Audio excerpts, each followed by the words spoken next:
ونتمنى تكونوا بخير وعلى خير في حال ديما. اليوم ان شاء الله في اطار سلسله الاطباق المغربيه المخزانيه والتقليديه والطويجنات العريقه من المطبخ المغربي، غادي نشارك معكم طويجين حتى هو من طويجنات المنسيه. طاجين للاسف نقارض ما بقاش حاضر في الموائد المغربيه، قديم بزاف. طاجين مميز ديال من فئه الحوت. طاجين ديال الحوت مالح 100%، اللي هو طاجين صغار بطاطا قصبيه او طاجين الصنور بالبطاطا قصبيه. كل واحد كيسمي هذا النوع من السمك في المغرب على حسب المناطق. حنا الامازيغ كنسميوه صغار، ناس اخرين في مناطق اخرى كيسميوه الصنور، على حسب. من ألد انواع الحوت، كيجي هكاك جيلاتيني بنين بزاف. المذاق ديالو تيكون جد مميز بالمقارنه مع باقي الانواع ديال الحوت. غادي نشارك معكم اليوم ان شاء الله الطريقه المخزانيه والتقليديه ديال تحضير طاجين صغار وبطاطا قصبيه ديال ناس زمان ديال دار المخزن. زمان فاش كانوا كيصاوبوا هاد الطاجين كان معروف، للاسف ما بقاوش الناس كيعرفوه، ما بقاوش كيصاوبوه. ولينا كنصاوبوا صغار يا اما بالطيبه ديال الملح والحامض اللي هو بمطيشه والحامض، او لا صغار بالبصله والزبيب على الطيبه ديال الحلو والملح. مع انه صغار عنده بزاف ديال الطرق باش يتصاوب، اختاريت منها هاد الطريقه اليوم ان شاء الله نشاركها معكم لانها من ألذ الطرق اللي تصاوبوا بها صغار. كيجي رائع. بطاطا قصبيه الوقيته ديالها هذه كتكون في المشتى، كتكون طريه، فحاولوا تستغلوها، ديروا بها هاد الطوجين هذا، متاكده مليون في المية غادي يعجبكم. كتجي طريه هشيشه كي الزبده. حتى هاد الطويجين هذا كتكون فيه حتى البصله الشماليه او البصله الصغيره، كتجي حتى هي دايبه مع الحوت ديال صغار. كاع هاد النكهات ديال الحوت وديال بطاطا قصبيه وديال البصله الشماليه كيعطيو نتيجه طاجين رائع بنين بزاف، معلك، واقف في ليدام ديالو، ما تشبعوش منه. من باب تغيير او لا من باب انكم تبدلوه في طريقه تحضير صغار. ان شاء الله انا في فيديوهات اخرين غادي نشارك معكم صغار باشكال مختلفه وبطرق مختلفه وباذواق ونكهات مختلفه. حبيت نبدا معكم بهذا الطاجين هذا حيت من اروع الطواجن ديال صغار. المذاق ديالو كيجي مواتي مع المذاق ديال بطاطا قصبيه. بقوا معايا حتى الاخير ديال الفيديو باش تشوفوا المكونات وطريقه تحضير طاجين صغار بطاطا قصبيه.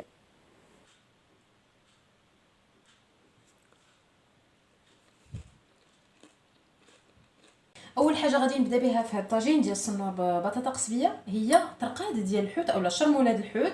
غادي نحتاج بالنسبه للقوام اولا العطريه، دائما العبار ديال العطريه كيكون بالمعلقه الصغيره القهوه ولا المعلقه ديال الموكا. غادي نحتاج معلقه ممسوحه ديال البزار الكحل، معلقه صغيره عامره ديال سكينجبير بلدي، نص معلقه ديال الكمون بلدي كيكون مطحون. بالنسبه للكمون، بطاطا قصبيه الا بغيتو طيبوا بها طاجين ديال الحوت ضروري تزيدوا فيها الكمون. الكمون كيتواتشكل المذاق ديالو مع الحوت. اما الا بغيتو تصاوبوا طاجين ديال القصبيه باللحم سواء غنمي ولا بقري ولا معزي فاستغناو على الكمون. الكمون ما كيكونش في طاجين بطاطا قصبيه باللحم بخلاف الحوت. الا كنتو دايرين الحوت ديروا فيه الكمون. عندي معلقه صغيره عامره شويه ديال الخرقوم بلدي، وعندي معلقه صغيره ديال القزبور اليابس مطحون، ما تكونش مسوحه وما تكونش ثاني عامره بزاف، وشويه ديال الملحه. غادي ندير هاد التوابل في هاد الزلافه. فاش غادي نرقد الحوت غادي نزيد عليهم 3 د الفصوص كبار ديال الثومه دقيتهم في المهراز، وغادي نزيد تقريبا واحد معلقه كبيره عامره ولا معلقه ونص ديال القزبر ومعدنوس مقطعين رقاق. غادي نزيد شويه ديال الماء باش غادي نطلق هاد التوابل، نخلطهم مليح وندوز باش نرقد الطريفات ديال الحوت. غادي ندير هاد الطريفات ديال الصنور. بالنسبه للصنور عندي هنا كيلو ديال الحوت ديال الصنور اولا صغار باللغه الامازيغيه. اغلب الناس كيعرفوه بسميت صغار. اولا الصنور. خذوا كيلو من الجهه ديال الراس، ما تاخذوش الظهر وما تاخذوش الجهه ديال الشعبيطه. الجهه ديال الراس كتكون مهبره، فيها الهبره، اما الظهر والشعبيطه كيكونوا عامرين بالشوك ما فيهم ما يتكر. فدائما الا بغيتو تشريو صغار اولا الصنور خذوا ديما الجهه ديال الراس، ماشي تاخذوا الراس غير الراس من وراها ب5 سنتيم، قطعوا وخذوا هذيك الجهه حتى على طول الفتحه اللي كيتنقى منها الكرش ديال صغار، حتى الحد ديال هذيك الفتحه، وحبسوا من ورا هذيك الفتحه ديال الكرش صغار كيبقى غير الشوك. من بعد ما رقدت هذوك طرفات الحوت كاملهم غادي نخليه على جنب. بالنسبه للحوت ما كيبغيش يبقى راقد في الشرموله بزاف، ماشي بحال الشكل ديال اللحم اولا الدجاج. غادي ندوز دابا باش نوجد الخضره اولا بطاطا قصبيه باش غادي نخضر هذا صغار. بالنسبه للبطاطا قصبيه غادي ندوز باش نقيها باش نوجدها الطاجين بدون ما يرقد شويه هذاك صغار. غادي نقيها بهذا الشكل، كتشوفوا دغيا كتنقى هكذا. بمجرد انني بحال كتجي سهله بزاف. ما كندير لها شخصيا، كندير لها هذه الطريقه، ما كتاخذش ليا بزاف ديال الوقت، دغيا كتنقى وما كتعذبنيش، ما كنبقاش مدبزه معاها، حيت هي كيكونوا فيها هذوك التعرجات وهذوك الكويرات ديالها، ما كتعذبنيش معاها.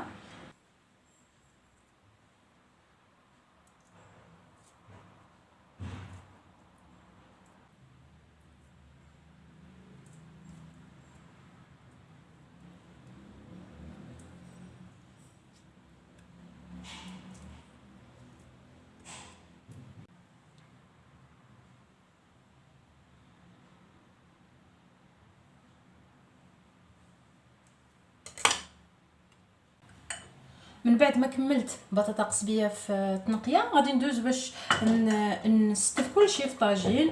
بالنسبه لاول حاجه غادي نبدا بها هي البصله. عندي هنايا 2 حبات صغار ديال البصله قطعتهم على شكل دوائر، غادي نستفهم في القاع ديال الطاجين. قبل ما نحط هذوك الطرف ديال صغار غادي نزيد حبه ديال المطيشه قطعتها هكذا رقيقه بزاف، حبه متوسطه غادي نفرشها حتى هي لتحت. غادي ناخذ طريفات ديال صغار ولا الصنور غادي نستفهم في الطاجين.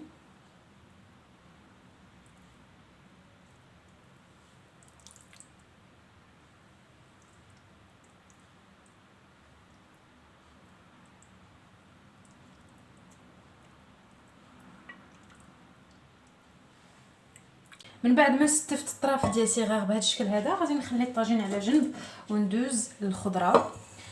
عندي هنايا هذاك الشرموله اللي بقات لي على الحوت، غادي نزيد عليها الماء ديال الزريعه ديال مطيشه، هذيك الحبه د مطيشه اللي درت في القاع ديال الطاجين.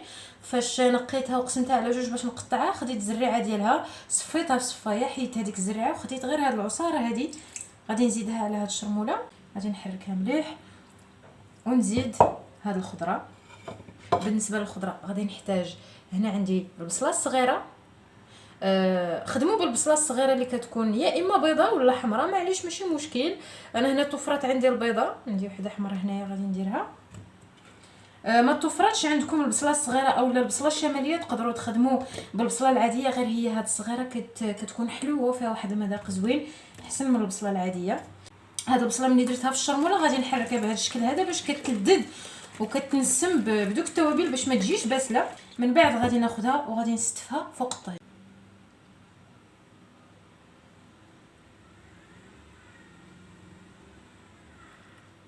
بعد ما صطفت البصله في الفوق ديال الطاجين غادي ندوز نشرمل حتى بطاطا قصبيه. حتى هي بطاطا قصبيه قسمتها هكذا على شكل انصاف اولا قسمتها على 2. غادي نزيدها في هاد الشرموله،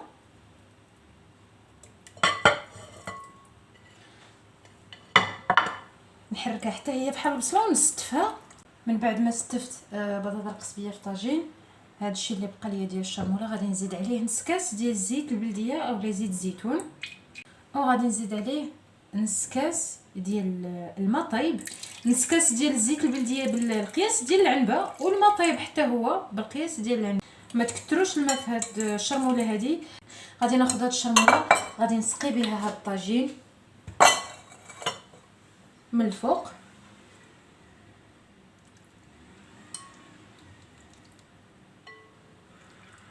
من بعد ما سقيت الطاجين بهذا الشكل هذا غادي نغطيه ونديرو يا اما طيبوه على الكازينيير ولا على الفورنو البوطه، اولا على المجمر على حساب اللي حبيتو نتوما. نغطيه وندير هاد الحديده هذه اللي كتحمي الطاجين ما كتخليهش يتحرق دغيا وكيطيب على خاطرو. غادي نشعل البوطه نخليها شويه مجهده على الطاجين باش يلاه كطلع فيه الغليه. ملي تحسوا به بدا كيغلى نقصوا عليه البوطه خليوه كيطيب على الفتيله. هذاك نص كاس الماء د العنبه اللي درت فيه هو فاش غادي يطيب هذا الطاجين كاملو. البصله غادي تطلق الماء ديالها، الطوماطيش غتطلق الماء ديالها، وحتى الحوت غيطلق الماء ديالو بالاضافه لهذاك نص كاس الماء. هاد السوائل هي فاش غادي يطيب هذا الطاجين. كتخليوه كيطيب على خاطرو حتى كيدخلوا الطياب، وكتحسوا بديك بطاطا قصبيه هي وديك البصله الصغيره دخلهم الطياب. شكل نهائي ديال طاجين صغار بطاطا قصبيه من بعد ما يوجد. كيوقف ليدام ديالو، كيجي معلك، واقف داك ليدام ناشف بديك بطاطا قصبيه كتجي كي كتشوفوا في لا فيديو رطبه زبده كتذوب في الفم. البصله حتى هي كيدخلها الطياب وكتجي حتى هي رطبه بزاف. وصغار اللي كيطيبوا هاد المكونات مع بعضياتهم على عافيه مهيله. كتقدموه بهذا الشكل هذا، كتزينوه من الفوق بشويه ديال الربيع، قزبر ومعدنوس مقطعين. تقدروا تزيدوا الفلفله حاره الا بغيتوا. كيجي من اروع والذ الطويجنات. طاجين هماوي تقليدي مخزاني من مطبخنا المغربي المتنوع. نتمنى انكم تجربوا هاد الصغار ببطاطا قصبيه والبصله الشماليه وتردوا عليا الخبار. متاكده مليون في المية الا جربتوه غادي تعتمدوه كطاجين من بين طواجن الحوت اللي تصاوبوه في وقت المشتاء او لا في فصل الشتاء.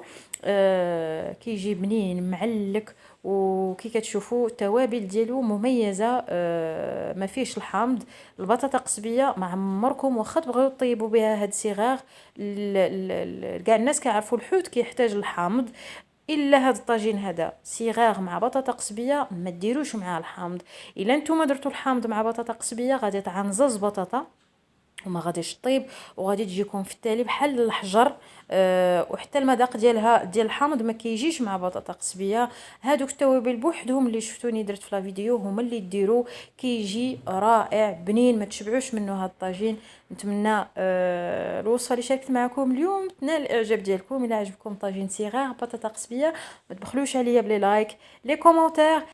الناس اللي ما مشاركينش معايا في القناه مرحبا بكم، ما تنساوش تفعلوا جرس الانذار باش يوصلكم الجديد كل مره ندير فيها فيديو في يوتيوب.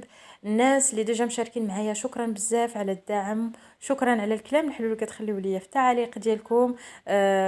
كنشكر كاع الناس اللي متبعين القناه ديالي في يوتيوب.